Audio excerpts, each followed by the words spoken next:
Ayon sa ating informante, ay talagang ginagapang na si PIDEA agent o itong hearing sa May 7. So dahil natataranta na itong gobyerno ni Marcos Jr., dahil bagsak na sila sa taong bayan, even ang kanyang trust rating ay bagsak na. Si Dave Corioso na kausap ni Morales at ni Francia na kinukumbinsi si Morales na i-deny na lang natin para wala ng problema.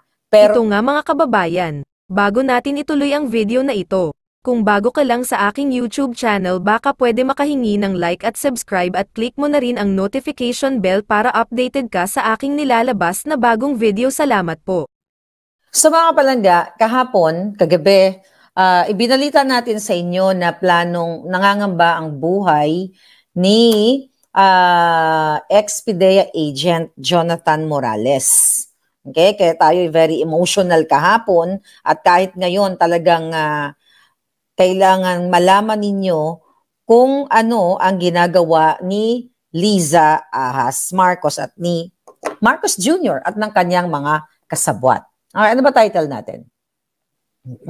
Our title is PIDEA agent ginagapang ni Mekos Mekos. Babayaran o gugurgurin. Alright. So, ayon sa ating informante, ay talagang ginagapang na si PIDEA agent o itong hearing sa May 7. Right? Napag-alaman natin, mga kababayan,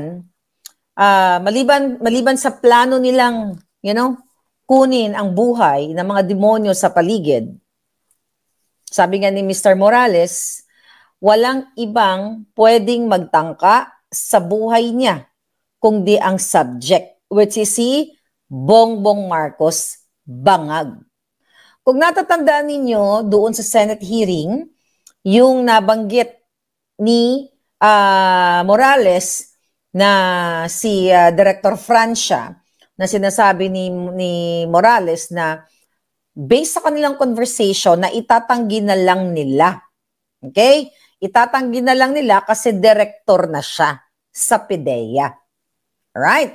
So, na-witness ninyo, nire-recall ko lang kayo para maka-connect kayo dito sa susunod ko sasabihin. So, nakita nyo na nagsinungaling siya, talagang nagkulay siyang talong, di ba? At sinasabi ni Morales na binanggit pa nga niya yung kanyang, yung kasama sa, kausap niya ay si Corioso or Dave Corioso. Okay? Ngayon, na-explain ako sa inyo kung ano ang nangyayari sa likod ng camera na kailangan malaman ninyo dahil kahit anong gawin ni Lasso, sukang-suka yung mga taga-PIDEA, alright? Na even yung kinaray-karay niya siguro doon, sukang-suka sa kanya kasi pinuwersa niya. Right? Narinig nyo naman yung mga explanation ni PIDEA agent Morales. Okay? So dahil natataranta na itong gobyerno ni Marcos Jr., dahil bagsak na sila sa taong bayan, even ang kanyang trust rating ay bagsak na. Okay? Na ayaw iulat. Okay? Ayaw iulat ng media. Walang bagong ulat sa kanya. Bagsak sukang-suka na yung taong bayan. Sila po ay galit na galit dahil nagkataon pa daw etong pag-present kay Morales diyan sa Senado. Nagkataon dun sa kanilang line-up sa Partido Federal, yung kanilang party para sa 2025 election. Kaya sabi ko sa inyo, hindi sila para sa pagbangon, para sila sa kanilang mga bangag na plano dito sa darating na election. Pero, sa lahat ng pangloloko nila, lahat ng pagsisinungaling nila sa doon, talagang laging may magkukwento sa akin. Mga kababayan, just dito sa channel na to, first time yung marinig. Okay? Na pinatawag, ayon ito sa ating informer, ating puting ahas, pinatawag ni PIDEA Director General Lasso o Chief Lasso. Okay, ngayong araw, itong si Dave Corioso. Yung sinasabi ni Morales, nakausap niya together with Director Francia na nagkulay talong. Okay? Actually, nakakaawa na, well, actually, once na pumanig ka sa mga demonyo, hindi ka na nakakaawa eh. Pero ang explanation dyan ni Morales, naiintindihan niya kasi maaapektuhan yung karir nila, kaya kahit ilunukin nila yung kanilang sariling dumi, ay pumapayag sila kasi tatanggalin sila ni Lasso. So nag-usap ngayong araw sa PDEA, si Lasso, pinatawag si Dave Curioso, alright? At si Francia, nandiyan naman yan, okay? Yun yung, yun nga, nagkulay talong, pinatawag siya sa doon sa PDEA para idiin ngayon si Morales. Alright? Okay, sino ang mga ka-meeting nila? Magulat ka, Lasso, So, ang mga ka-meeting nila, ayon sa ating puting as, si Lasso, si Bitong, si Emiterio Bitong o Ramil Bitong na dalawang passport at disapprove ang kanyang appointment from the Civil Service Commission at yung head ng legal na si Attorney Del Valle. Anong pinag-usapan nila? Para kumbinsihin si Curioso na i-deny the same na ginawa ni Francia, Director Francia, na i-deny ang kanilang conversation with the PDEA agent, ex-PDEA agent Morales. So, intindihin nyo, si Francia, na nakita nyo, nagsinungaling doon sa Senado, okay, with Morales, at itong si Curioso ay nag-usap sila bago mag-hearing na pare, i-deny na lang natin. Kasi director na ako. Ikaw naman nasa labas. Sabi nga ni Morales, paano naman ako? May pamilya din ako. At ang iniisip nga ni Morales na kapag i-deny niya, paano kung lumabas yung confidential informant?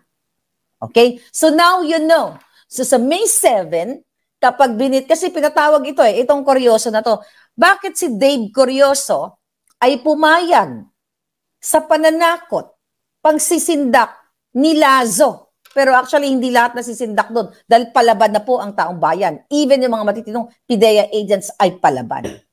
Kasi, yung asawa niya, okay? Ayan. Okay, connect natin, mga palangga.